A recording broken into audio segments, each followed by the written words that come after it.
Today, I vow to no longer take anyone else's crap.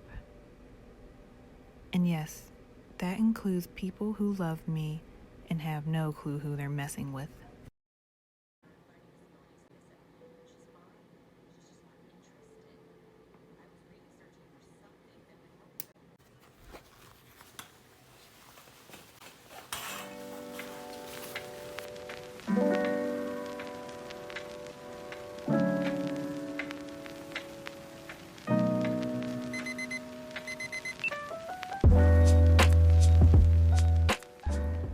Now, if burnt margarita pizza isn't the amalgamation of a crappy New Year, I don't know what is. But all jokes aside, the New Year hasn't been the best that I've ever had, probably the worst.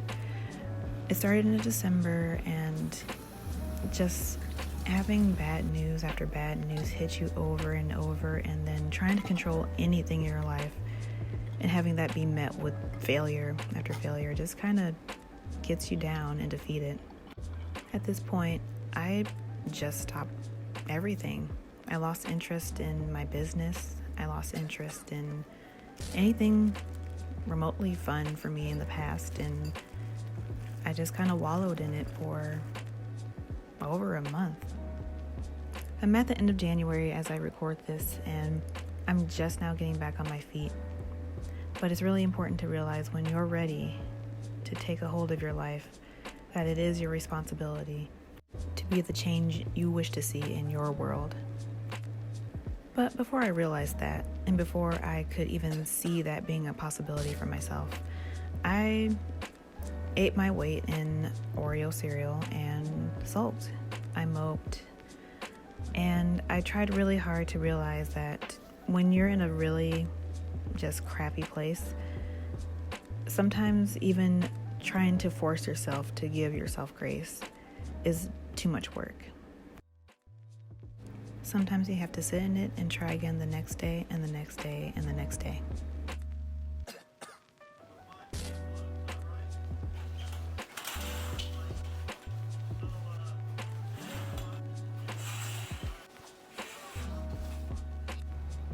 When I say I'm at the end of January, I mean the end of January.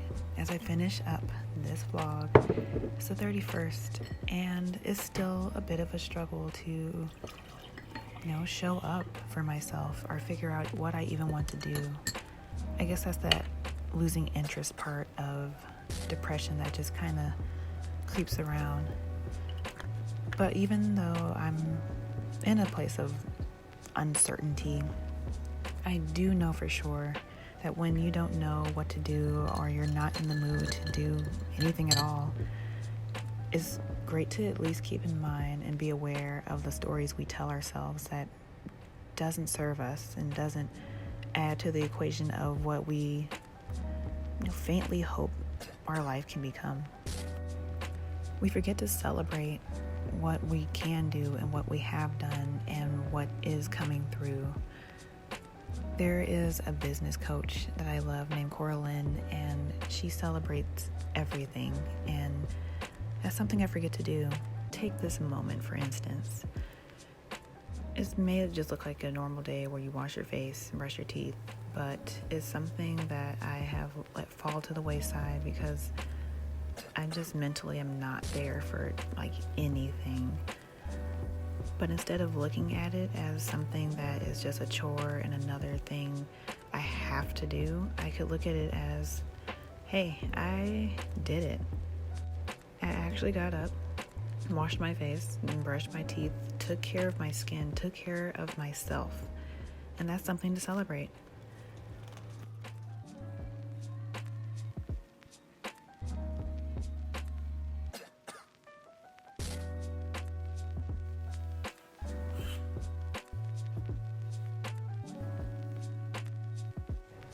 Just because we have expectations for our day and our days may end up fragmented doesn't mean that we're incapable or broken or that it'll never work out.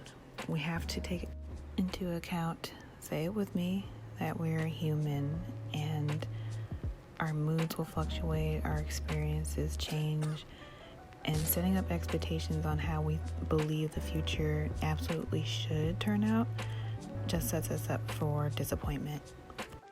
So let's look at the positives of the situations and take it step by step, day by day, and let's learn to be proud of ourselves for just waking up to see another day, and even the smaller steps of just getting up out of bed or maybe brushing our teeth.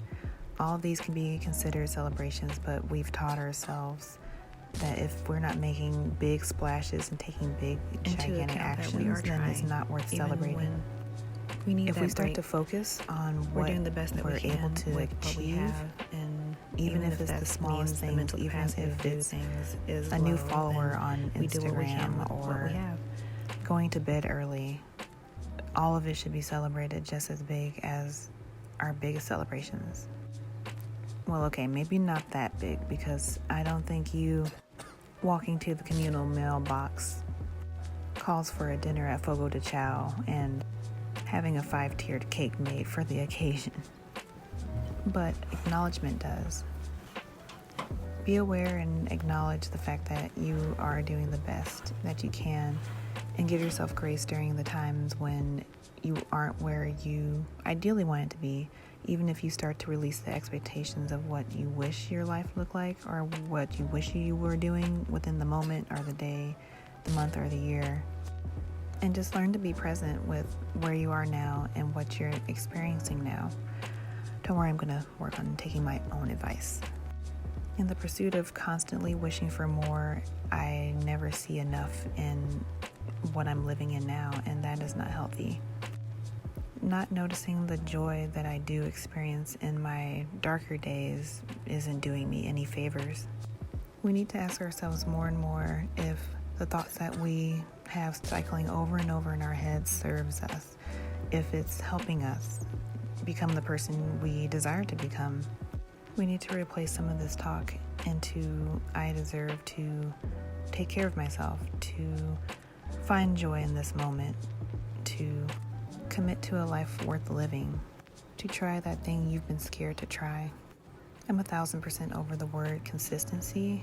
This year, in 2022, I am committing to a life that I have always desired, and I hope you do too.